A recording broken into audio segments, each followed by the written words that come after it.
Let's mic news wrap. Let's mic news wrap में अब सुनते हैं दिन भर की अहम खबरें सिर्फ 10 मिनट में। सबसे पहले सुर्खियां। अब वैष्णो देवी मंदिर में 550 करोड़ की चांदी गायब, जम्मू कोर्ट ने मांगा रिकॉर्ड। सोनम वांगचुक की भूख हड़ताल का 18वां दिन, सेहत बिगड़ी, दिल्ली हाईकोर्ट में सुनवाई कल। और शुद्ध पेट्रोल चाहिए तो चुकानी होगी ज्यादा कीमत, गडकरी के इस बयान के बाद लोगों ने पूछा शुद्ध पेट्रोल का विकल्प कहां। अब खबरें विस्तार से। राम मंदिर, बद्रीनाथ, केदारनाथ, मां बगलामुखी और बुटाटी धाम की चंदा चोरी की सूची में अब माता वैष्णो देवी का नाम भी जुड़ गया है। यहां मंदिर श्राइन में 550 करोड़ रुपए से ज्यादा के कथित नकली चांदी चढ़ावे का मामला सामने आया है। इस पर जम्मू कोर्ट ने सख्ती दिखाते हुए क्राइम ब्रांच के जांच अधिकारी को जरूरी रिकॉर्ड के साथ 29 जुलाई को व्यक्तिगत रूप से पेश होने का आदेश दिया है। आरोप है कि करीब 20 टन चांदी के चढ़ावे में बड़ी मात्रा में मिलावट पाई गई, जिसमें कैडमियम और अन्य धातुओं की मौजूदगी बताई गई है। शिकायत में चांदी की खरीद, जांच, भंडारण और रिकॉर्ड में हेरफेर की जांच की मांग की गई है। लखनऊ में सपा विधायक रविदास मल्होत्रा ने आरोप लगाया कि देश के बड़े मंदिरों के ट्रस्टों पर कब्जा कर चढ़ावे और आभूषणों में गड़बड़ी की जा रही है। पूरे देश भर में भारतीय जनता पार्टी ने जितने बड़े प्रसिद्ध मंदिर हैं उन सबके ट्रस्टों पर कब्जा कर लिया है और हर मंदिर में चंदा चढ़ावा और जो आभूषण आ रहे हैं सोने के, चांदी के, उनको लूटने का काम किया है। हमारी मांग है कि सुप्रीम कोर्ट के किसी न्यायाधीश के अध्यक्षता में एक आयोग गठित किया जाए जो देश के सभी मंदिरों में जो चंदा चोरी होने का काम हो रहा है उसकी वो जांच करे। एक तरफ जहां मंदिरों में चढ़ावा चोरी को लेकर श्रद्धालुओं की भावनाओं को ठेस पहुंची है, वहीं दूसरी तरफ इन चोरी को लेकर उत्तर प्रदेश विधानसभा अध्यक्ष सतीश महाना का कहना है कि मंदिर में दिया गया पैसा पूरी आस्था से नहीं दिया गया, जिसकी वजह से ये चोरी हुई है। लेकिन उन्हीं का जिनका पैसा चोरी हुआ, मुझे लगता है कि शायद उन्होंने श्रद्धा पूर्वक भाव के साथ भगवान के मंदिर में अर्पित नहीं किया होगा, इसलिए उनका पैसा चोरी हो गया। हमारा पैसा चोरी नहीं हुआ, हमारा पैसा मंदिर में लगा है और मंदिर का भव्य स्वरूप इस बात का प्रमाण है। इस बीच राजस्थान में भरतपुर के बिहारी जी मंदिर में दान चोरी का मामला सामने आया है। दानदाता परिवार ने करीब 3,65,000 रुपए कीमत का हीरा गायब होने का आरोप लगाया है। पीड़ित व्यापारी की मां का दावा है कि भगवान बिहारी जी को ये कीमती हीरा श्रद्धा स्वरूप चढ़ाया गया था, लेकिन अब मंदिर प्रशासन के पास उस हीरे का कोई रिकॉर्ड नहीं है। दूसरी तरफ गुजरात की सबसे बड़ी शक्तिपीठ अंबाजी के मंदिर में भी चढ़ावा चोरी की खबर है। एक फुटेज में एक आउटसोर्सिंग कर्मचारी नोटों का बंडल अपने पैरों के नीचे छिपाता हुआ दिखा। ये वीडियो 15 अप्रैल का बताया जा रहा है। दिल्ली के जंतर मंतर पर सामाजिक कार्यकर्ता सोनम वांगचुक का अनशन 18वें दिन भी जारी है। उनकी बिगड़ती सेहत को लेकर दिल्ली हाईकोर्ट में जनहित याचिका दायर की गई है।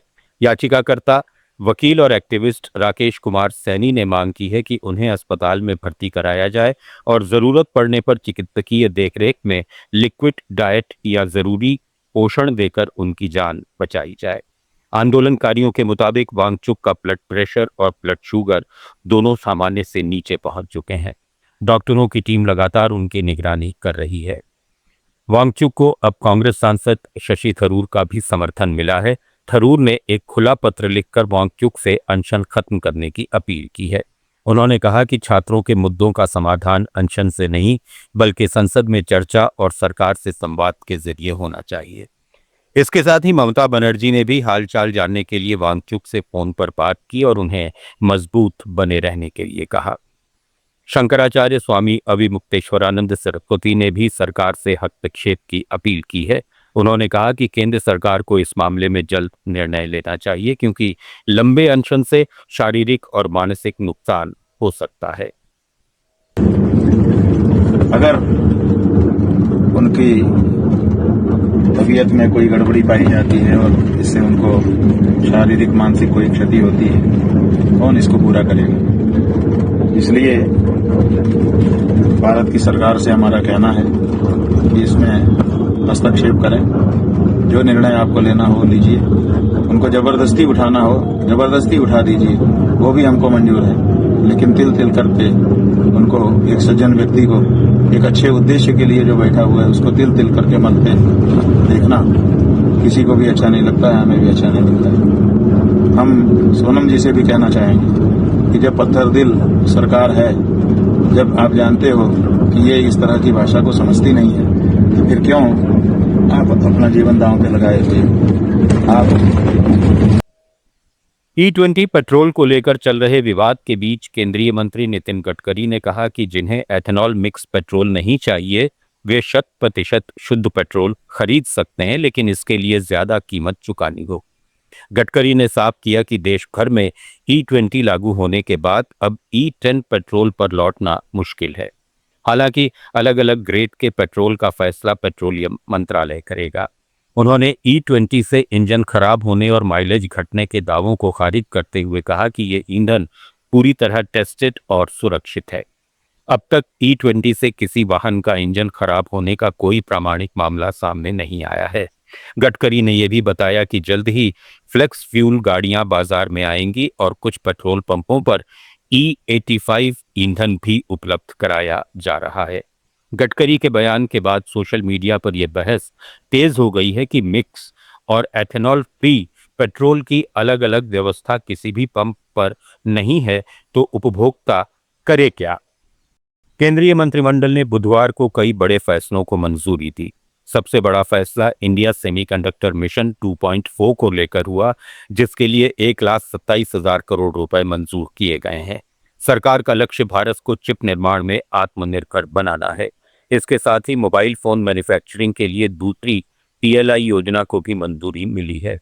इस पर 62,500 करोड़ रुपए खर्च किए जाएंगे। सरकार को उम्मीद है कि इससे निर्यात बढ़ेगा और हजारों रोजगार के अवसर बनेंगे।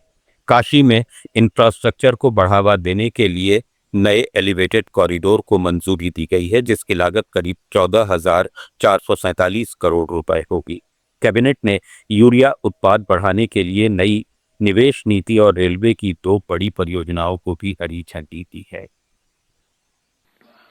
इसके आउटकम एक्सपेक्ट करें, करीब 4 लाख करोड़ रुपए का इन्वेस्टमेंट आएगा, 2 लाख करोड़ रुपए का प्रोडक्शन होएगा और 1 लाख करोड़ रुपए का एक्सपोर्ट होगा इस सेमिकॉन 2.0 के आने से। डायरेक्ट और इनडायरेक्ट एम्प्लॉयमेंट जनरेट होगा। जैसा मैंने कहा, ये फाउंडेशनल इंडस्ट्री है। जो चिप बनती है उसका फिर और कई सारे सेक्टर्स में उपयोग होता है। जैसे स्टील एक फाउंडेशनल इंडस्ट्री है, स्टील बनता है तो कई सारे सेक्टर्स में उसका उपयोग होता है। जैसे केमिकल एक फाउंडेशनल इंडस्ट्री है, केमिकल अगर बनता है तो उसका कई सेक्टर्स में फिर उपयोग होता है। तो ये कोर इंडस्ट्री है।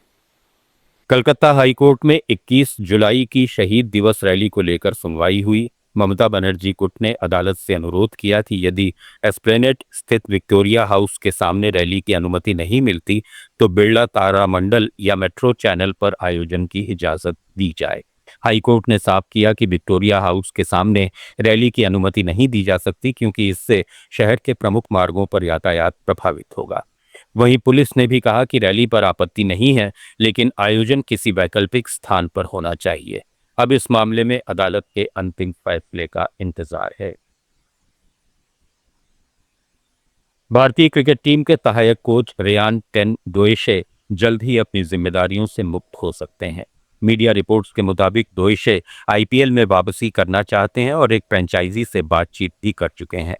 बताया जा रहा है कि उन्हें टीम में स्पेशलिस्ट फील्डिंग कोच की भूमिका देने का वादा किया गया था, लेकिन अब तक ये जिम्मेदारी नहीं मिली। फिलहाल फील्डिंग कोच टी दिलीप इस पद पर बने हुए हैं। रिपोर्ट्स के अनुसार BCCI डोएशे को टीम के साथ बनाए रखना चाहता है, जबकि ये फैसला अब काफी हद तक मुख्य कोच गौतम गंभीर की बातचीत पर निर्भर करेगा। न्यूज रैप में फिलहाल इतना ही। बने रहिए लेट्स माइक के साथ। आप सुन रहे थे let's mic more than radio. Follow कीजिए हमें हमारे सोशल मीडिया प्लेटफॉर्म्स पर।